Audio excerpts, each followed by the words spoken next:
24년도 기준 놓고 볼 때 해외 신규 수주 금액이 연말까지는 220억에서 250억 수준으로 신규 수주가 확보가 될 것으로 보이고요. 태국과 미국은 이미 법인 설립을 했고요. 추가적으로 동남아 몇 개의 국가에 더 진출할 계획들을 가지고 있습니다. 그로스 리서치에서 제공하는 미국 주식 정보와 국내 기업 탐방 리포트. 이용권 발급은 영상 하단 더보기란 링크를 클릭해주세요. 네, 안녕하세요. 반갑습니다. 그로스 리서치 이재모입니다. 저는 오늘 탐방을 왔는데요. 제가 온 곳은 여기 보시면 CNR 리서치라고 하는 기업입니다.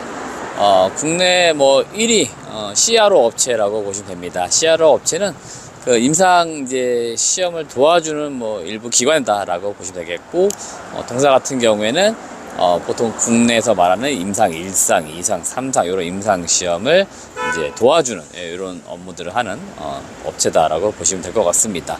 굉장히 스몰캡 좀 알짜 기업입니다. 매출 영업이익이 꾸준히 성장하는 기업이니까 앞으로 어떤 성장 모멘텀이 있는지 한번 같이 알아보도록 하겠습니다. 네, 그럼 지금부터 CNR 리서치 사업에 대한 내용 소개해 드리도록 하겠습니다. 동사는 1997년 설립되었고요. 2000년에 이제 CNR 리서치로 이제 법인 전환을 했습니다. 그리고 2021년도 코스닥 시장에 상장한 기업이고요. 이 바이오 섹터에서 요 이제 CRO라고 하는 단어가 등장을 하면 대체로 요 CNR 리서치가 하는 사업이다라고 보시면 되는데, 우리나라 말로 표현해 보면은 임상시험 수탁기관입니다. 가령 어떤 특정 제약사나 바이오 기업들이 임상시험을 하기 위한 여러 가지 준비 과정들이 있을 거예요. 진행 사항들도 있을 거고. 그래서 이 임상시험이 진행이 될 때 이런 CNR 리서치와 같은 CRO 업체들이 일정 정도 업무적으로 도움을 주는 이런 사업을 하는데 일종의 서비스가 되겠죠. 그래서 동사가 그 CRO 사업을 한다라고 보시면 되겠습니다. 매출 비중은 허가용 임상시험이 한 71%, 비허가용 임상시험이 19.75% 이렇게 나눠져 있고요. 이 두 개는 뒤에 다시 한번 좀 설명을 드리도록 하겠습니다. 주요 주주는 윤문태 등 특수관계인이 64.42%를 가지고 있기 때문에 스몰캡 기업치고 최대 주주, 대표이사, 특정 특수관계인이 지분을 많이 보유하고 있습니다. 그러다 보니까 일정 정도 거래가 또 좀 적은 그런 느낌도 받으실 수 있는 기업이니까 그런 것도 좀 참고해 보시면 좋을 것 같고, 제가 늘 말씀드리지만 스몰캡 기업들이 최대 주주나 너가 지분을 많이 가지고 있다 그러면 그런 기업은 늘 좋은 회사예요. 자기 회사가 좋기 때문에 지분을 많이 가지고 있으려고 하는 겁니다. 지분율이 낮은 게 문제가 있는 거지, 지분율이 높은 거는 아무런 문제될 게 없습니다. 결국 회사가 잘 되면 자기도 이득을 보는 거기 때문에 늘 열심히 일을 할 수밖에 없습니다. 그래서 저는 항상 주요 주주와 최대 주주, 대표이사가 지분을 많이 갖고 있는 기업들을 좋아한다 이렇게 보시면 됩니다. 자, 그럼 CRO 산업에 대해서 좀 더 이해해보고 동사가 어떤 포지션을 지금 가지고 있는지 설명을 드리도록 하겠습니다. 우선 동사는 제약회사, 바이오벤처 등 임상 개발과 관련한 전 영역의 서비스를 제공하는 CRO 사업을 하고 있고요. 이 CRO 산업은 신약, 계량신약 등 이 의약품 개발 과정에서 연구 및 개발을 대행해 주는 매우 전문적인 서비스다라고 보시면 됩니다. 글로벌 CRO 시장은 우리나라보다 훨씬 규모가 큽니다. 그리고 더 빠른 속도로 진행되고 있고요. 2027년까지 해서 연평균 성장률 10.5%로 아주 고속성장하는 대표적인 산업이다라고 보시면 되고요. 동사는 1997년도 국내에서는 최초로 CRO 업체인 CNR 컨설팅으로 설립되었고 2000년도에 법인 전환을 합니다. 국내에서 CRO 업체 중에서는 매출의 기준 1위를 하고 있는 기업이에요. 그러니까 글로벌 기업들하고 이제 비교할 수준은 아니지만 국내에서만큼은 최초로 설립된 기업이었고 매출의 기준 지금 1위를 하고 있는 명실상부한 국내 대표적인 CRO 업체다라고 말씀을 드리고 있는 겁니다. 이 신약을 개발하는 단계가 여러 가지가 있습니다. 후보 물질 발굴, 여기도 굉장히 오랜 기간 걸리고, 비임상 시험, 그리고 임상 시험을 하기 위해서 이제 신청 들어가는 경우가 있죠. 국내 같은 경우에 보통 이제 식약처에 임상 시험을 이제 신청을 하죠. IND라고 해서.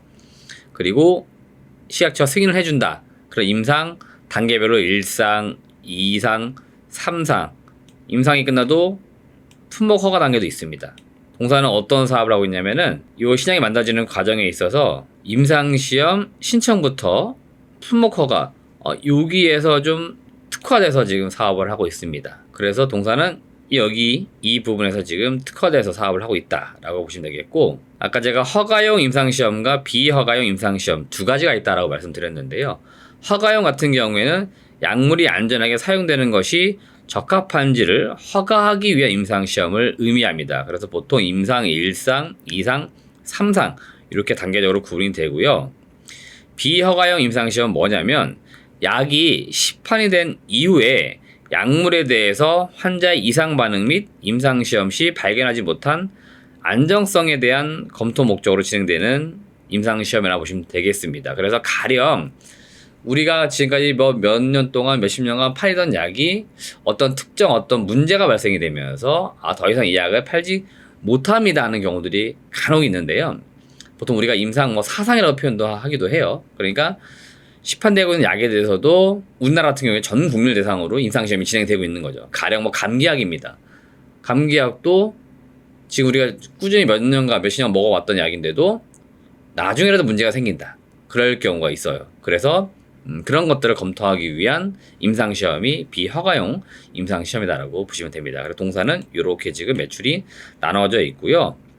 현재 동사가 보유한 고객사는 한 200에서 250개. 이 숫자는 매년 임상이 뭐 끝나냐 시작되냐에 따라서 달라지겠죠. 근데 평균적으로 이 정도는 지금 유지가 되고 있다라고 보시면 돼요. 그러니까 1년을 놓고 볼 때 동사가 대략 200에서 250개, 많게는 뭐 300개도 갈 수 있겠죠. 이런 식으로 여러 신약 개발 과정에 많은 인력들이 투입돼서 업무 수행을 지금도 하고 있다라고 보시면 됩니다. 향후 성장 모멘텀 투자 포인트 알아보도록 하겠습니다.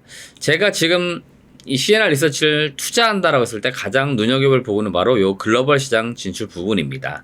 앞서 제가 이 CRO 같은 경우에는 글로벌적으로 훨씬 더 빠르게 성장을 하고 있고 더 큰 규모를 자랑한다라고 했습니다. 동사는 국내에서 최초로 생겼지만 아직도 굉장히 미미한 수준의 점유율입니다. 점유율을 표시할 수도 없을 정도로 굉장히 낮은 수준입니다. 하지만 꾸준히 지금 성장을 하고 있고요. 그러다 보니까 동사 같은 경우에도 해외에서 진행하는 임상시험에 대한 수요가 점점 늘고 있습니다. 숫자로도 확인되고 있어요. 24년도 기준 놓고 볼 때 해외 신규 수주 금액이 3분기 누적으로 162억입니다.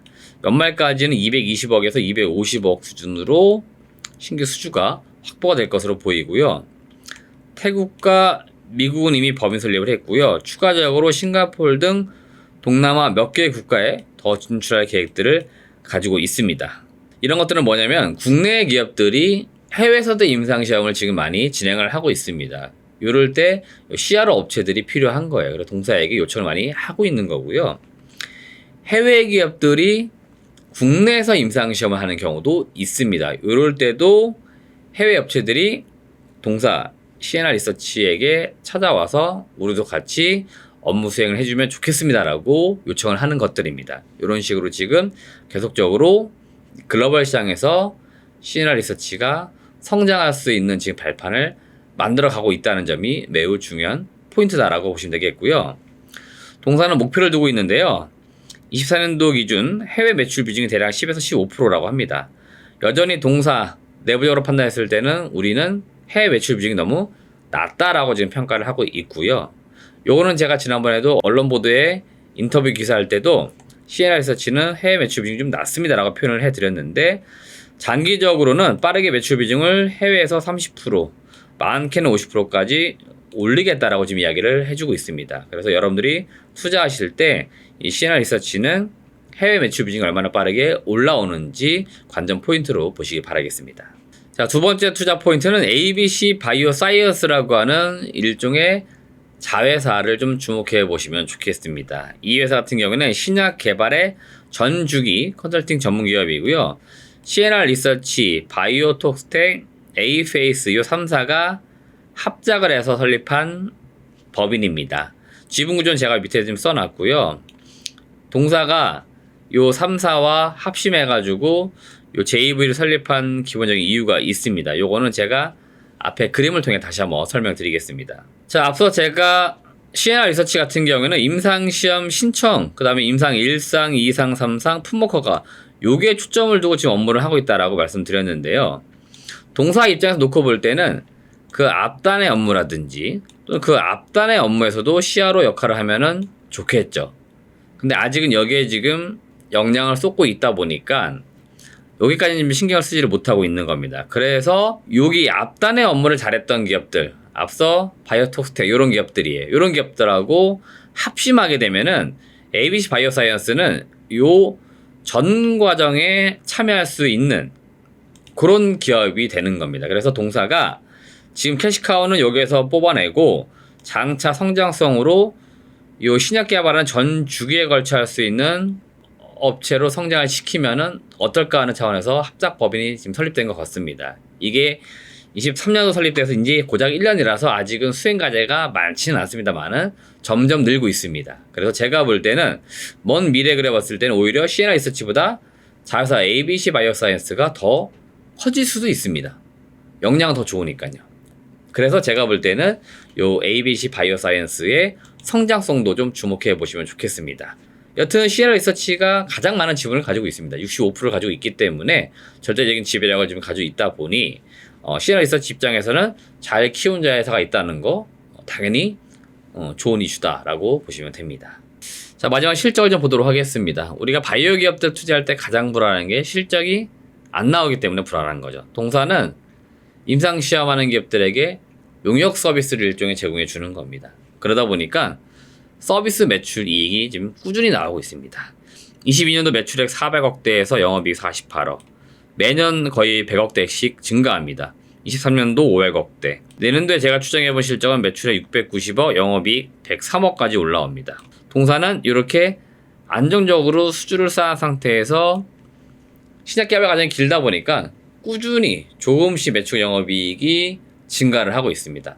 그러니까 이 수주 받아놓은 상태에서 계속 수주가 더 들어오고 있고요. 최근에는 이 고금리 때문에 바이오 벤처 기업들이 자금이 부족하다 보니까 신약 개발을 많이 못했습니다. 임상시험이 별로 없었어요. 근데 이런 것들이 늘어날 수 있는 여지가 있습니다. 시장은 좀 더 열릴 여지가 있다는 겁니다. 금리가 내려가면서. 그래서 동사 입장에서는 매출 비중 놓고 볼 때 제약사 80%였고 바이오 벤처가 20%였는데요. 이 바이오 벤처 쪽에서도 역시나 시장이 좀 늘어날 여지가 있습니다. 임상시험이 진행이 되면서 동사에게 CRO 서비스를 요청합니다라고 많이 들어올 거기 때문에 향후 신규 수주는 더 늘어날 수도 있다라고도 보입니다. 따라서 실적은 아주 꾸준히 우상향할 것이다라고 보시면 됩니다. 자, 오늘은 국내를 넘어 해외 시장 진출까지 계속 노리고 있는 국내 대표적인 CRO 업체의 CNR 리서치에 대해 설명을 드렸습니다. 동사에 대한 사업 보고서나 저희 탐방 보고서 이런 것도 잘 읽어보시고 투자 판단 잘 하셔가지고 성공 투자하시길 바라겠습니다. 시청해주신 여러분 고맙습니다.